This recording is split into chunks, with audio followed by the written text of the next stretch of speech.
తిరుమల లడ్డూ కల్తీ విషయం మీద మీ అభిప్రాయం ఏంటి? ఒక పబ్లిక్ గా మీరేమంటారు దాని గురించి? అన్న, తిరుమల తిరుపతి దేవస్థానం లడ్డూ కల్తీ గురించి ఖచ్చితంగా అది కల్తీ జరిగిందనే నేనైతే భావిస్తున్నానన్న. ఎందుకంటే దీని మీద అధికార పార్టీ వాళ్ళు చెప్పారని కాదు, స్వయాన జగన్ గారి బాబాయ్ గారు అయినటువంటి మాజీ టీడీటీ చైర్మన్ వైవి సుబ్బారెడ్డి గారే మా ఢిల్లీలో మీడియా ముఖంగా ఆయనే కల్తీ జరిగిన మాట వాస్తవమే అని ఒప్పుకున్నారు. అది కాక నిన్న చూసినట్లయితే మాజీ మంత్రి రోజా గారు, జోగి రమేష్ గారు మాట్లాడుకుంటా రోజా గారు ఏమంటున్నారు, తప్పైతే జరిగిపోయింది, ఎట్నుంచి వెంకటేశ్వర స్వామి ఎట్నుంచి శిక్ష వేస్తాడని భయం వేస్తుంది, బయట భీకరంగా మాట్లాడుతున్నా కానీ లోపల భయంగా ఉంటుంది, నేషనల్ న్యూస్ అయిపోయింది ఇది అని చెప్పి నవ్వుతా వాళ్ళ నోటి నుంచి వాళ్ళే అంటుంటే ఇంకా కల్తీ జరగలేదని మేము ఎలా అనుకుంటామన్నా? ఖచ్చితంగా లడ్డు కల్తీ అయితే జరిగిందన్న. మరి గతంలో ఎప్పుడైనా మీరు తిరుమల లడ్డు కానీ మీరు ఎప్పుడైనా విజిట్ చేయడం కానీ లేదంటే ఎవరైనా ఇస్తే తినడం కానీ మీరు ఎప్పుడైనా తిన్నారా? ఎలా ఉంది? మీకు ఏమైనా తేడా ఏమైనా కనిపించిందా మీకు? అన్న, నా ఫ్రెండ్స్తో పాటు నేను 3-4 సార్లు వెళ్ళానన్న తిరుపతికి. ఓ ముస్లిం అయినా నా ఫ్రెండ్స్తో పాటు నేను వెళ్ళినప్పుడు ఫస్ట్ టైం జగన్ ప్రభుత్వం వెళ్ళినప్పుడు అన్నదానం పెట్టినప్పుడు, అన్నదానం కూడా చాలా న్యూస్లో వచ్చింది, మీరే చూస్తుంటారు. అన్నం కూడా సరిగ్గా ఉండేది కాదు ఆ క్షేత్రంలో.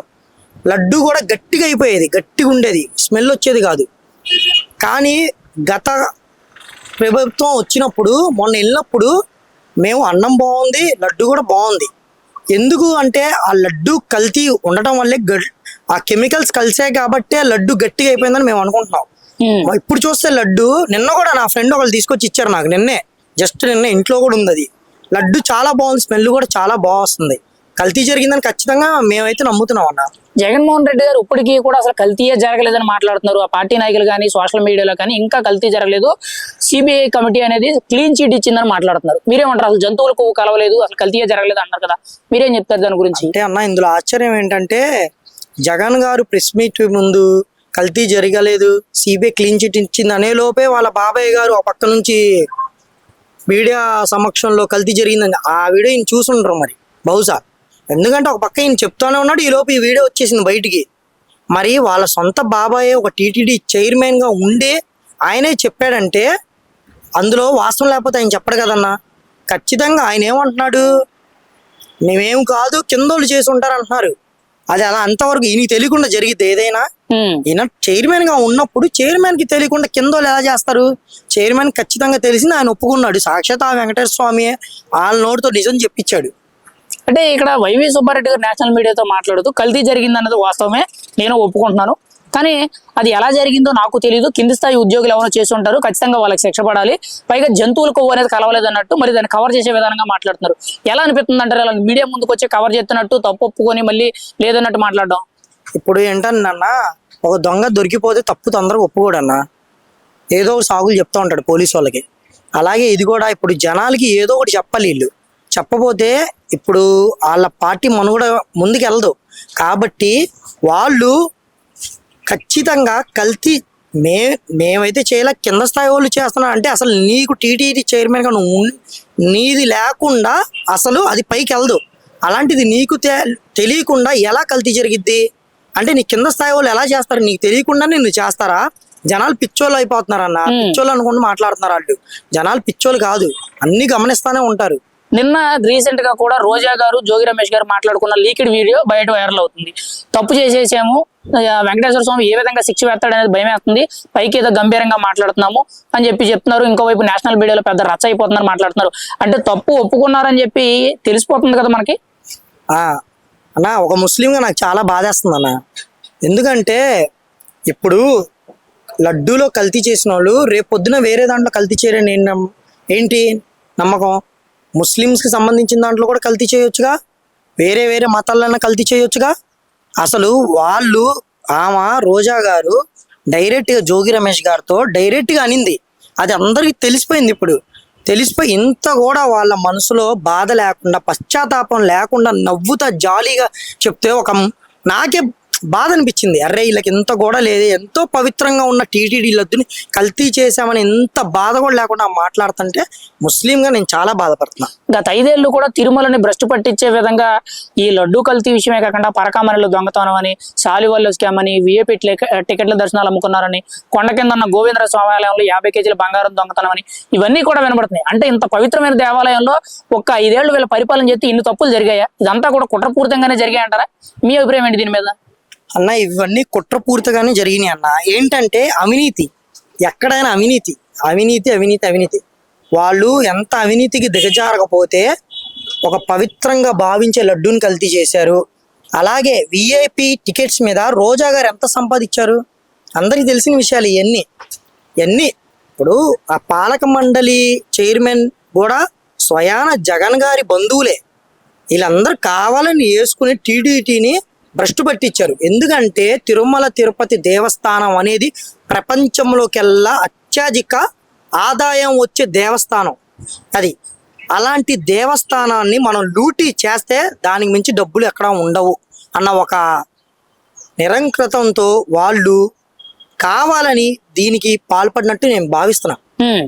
ముఖ్యంగా గత 5 ఏళ్ళు కూడా తిరుమల దేవస్థానాన్ని పక్కన పెడితే మిగతా దేవాలయాల్లో కూడా ఇలా లడ్డు విషయంలో కానీ ఇతరత్ర విషయాల్లో కూడా కల్తీ జరిగిందని చెప్పి చంద్రబాబు నాయుడు గారు రీసెంట్ గా ఒక మీటింగ్ వేదికగా మాట్లాడుతున్నారు. దాని మీద కూడా ఒక ఎంక్వైరీ వేయిస్తాము, ప్రతిదీ కూడా చెప్తాం. ముఖ్యంగా శ్రీశైలం దేవస్థానంలో లడ్డు గతంలో తేడాగా ఉందని కొన్ని కంప్లైంట్లు వచ్చినాయని చెప్పి స్వయంగా జగన్మోహన్ రెడ్డి గారి హయాంలోనే పనిచేసిన ఒక అధికారి చెప్పినట్టు చెప్తున్నారు. మరి దీని గురించి మీరేమంటారు? అంటే ఓన్లీ తిరుమలే కాకుండా ఇంకా రాష్ట్ర వ్యాప్తంగా చాలా దేవాలయాల్లో జరిగిందంటారా? అన్న ఓన్లీ తిరుమల తిరుపతి దేవస్థానంలో కాకుండా ఈ రాష్ట్ర వ్యాప్తంగా ఉన్న పేరుగాంచిన దేవాలయాలు ఖచ్చితంగా అవకతవకలు జరిగినాయి అని నేను నమ్ముతున్నా. ఎందుకంటే వాళ్ళు అవినీతి బాగా అలవాటు పడిపోయారు. ఇప్పుడు ఏంటి ఇప్పుడు దేవుడి దాని మీద ఎవరైనా ఉంటే ప్రజలు ప్రశ్నించరు కదన్నా. వీళ్ళేంటి దొంగ భక్తి చాడుకుంటారు. దేవుడికి రూపాయి వేసి కింద 10 రూపాయలు, రూపాయి వేసి 9 రూపాయలు వీళ్ళు దొబ్బే రకాలు. కాబట్టి ఇది ఖచ్చితంగా రాష్ట్ర వ్యాప్తంగా ఉన్న పేరు పొందిన దేవాలయాల్లో ఖచ్చితంగా అవినీతి జరిగింది. దీని మీద వాళ్ళు ఖచ్చితంగా వెయ్యాలి, ఇదే ఎంక్వైరీ వేయాలి. ఎంక్వైరీ వేసిన తర్వాత శిక్షించాలని నిన్న కూటమి ప్రభుత్వం కూడా అనింది. ముఖ్యంగా జగన్మోహన్ రెడ్డి గారు తిరుమల వెళ్ళినప్పుడు లడ్డూ ప్రసాదం ఎత్తి ఎందుకు తినలేదు? పూజా కార్యక్రమాల్లో కూడా వాళ్ళు పాల్గొన్న విధానం, ఆయన సాంప్రదాయాలు పాటించారా లేదా? మీరేమంటారు? అన్న మనం గతంలో చూసుకున్నట్టయితే నేను ఒక ముస్లింగా నాకు ఉన్న అవగాహన ప్రకారం నేను చూసిన ముఖ్యమంత్రులు సతీ సమేతంగా వెళ్ళి పట్టు వస్త్రాలు సమర్పిస్తారు దేవుళ్ళకి. అలాంటిది జగన్ గారు నేను ఇప్పుడు దాకా చూడలేదు. ఆయన ఒక్కడే వెళ్ళి పట్టు వస్త్రాలు సమర్పించడం ఏంటి? అది ఎక్కడ ఆచారం? ఇలా ఆచారంలో లేదు. అంతేకాకుండా నువ్వు లడ్డు తినకుండా పక్కన వేసాడు అంటే నీకు ముందే తెలుసు లడ్డూలో కల్తీ జరిగిందని. సరే నువ్వు అన్యమతస్థుడివి కాబట్టి నువ్వు పక్కన పెట్టడం అనుకుందాం. కానీ నువ్వు ఈ విషయంలో కూడా నువ్వు తినపోవడం ఏంటి? నీ ఇంట్లో సెట్ చేశారు, గుడి సెట్ చేశారు, అక్కడ కూడా నువ్వు తినకుండా పక్కన పెట్టేశావు నువ్వు. అంటే నీకు ముందే తెలుసు. జగన్ గారి హయాంలో ముఖ్యంగా ఆయన తిరుమల వెళ్ళేటప్పుడు డిక్లరేషన్ ఎందుకు ఇవ్వలేదు అంటారు? డిక్లరేషన్ ఇచ్చే కదా ప్రతి అన్య మతస్థులు కానీ ఇతరత్ర మతస్థులు. ఈవెన్ అబ్దుల్ కలాం గారు కూడా అప్పట్లో ఆయన తిరుమల వెళ్ళినప్పుడు డిక్లరేషన్ ఇచ్చారనే ఒక వార్త ఇప్పుడు వైరల్ అవుతుంది. మీరేమంటారు? అంటే ఆ జగన్ గారు అబ్దుల్ కలాం గారి కంటే గొప్పవాళ్ళ?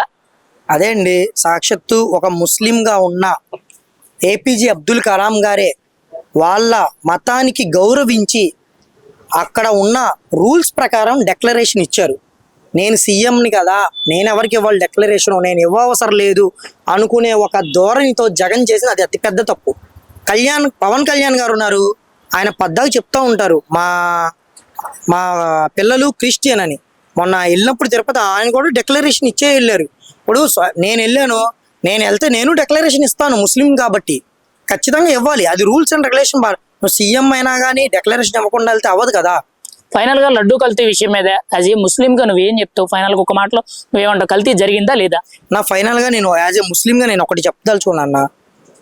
ఈరోజు టీటీడీ లడ్డూలో కల్తీ చేసిన వాళ్ళు రేపు పొద్దున రంజాన్ మాసం వస్తుంది, ఇఫ్తార్ విందులు పెట్టి అందులో చేయరని ఏంటి అన్న, కల్తీ చేయరని ఏంటి లాభం? ఇప్పుడు ముస్లింలు ఎంతో పవిత్రంగా నెల రోజుల పాటు ఉపవాసం ఉండి పొద్దున్న సాయంత్రం దాకా ఉండి సాయంత్రం వెళ్ళి ఇఫ్తార్ విందులో కూర్చుని మంచిగా దేవుణ్ణి ప్రార్థించుకుని తినాలనుకుంటారు.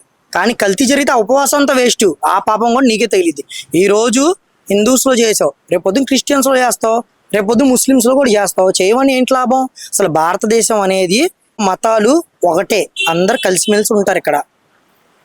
మత సామరస్యం ఉన్న దేశం భారతదేశం.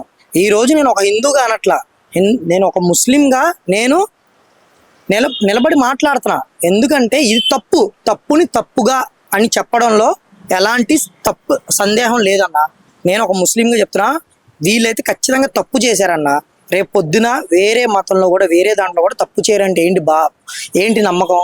ఖచ్చితంగా మీరు తప్పు చేస్తారు. తప్పు చేశారు కాబట్టి నిన్న రోజా గారు కానీ అంతకుముందు వైవి సుబ్బారెడ్డి గారు అని ఇద్దరు కానీ తప్పు ఒప్పుకున్నారు. రేపు పొద్దున జగన్ గారి నోట కూడా ఖచ్చితంగా తప్పు ఒప్పిస్తారు వెంకటేశ్వర స్వామి.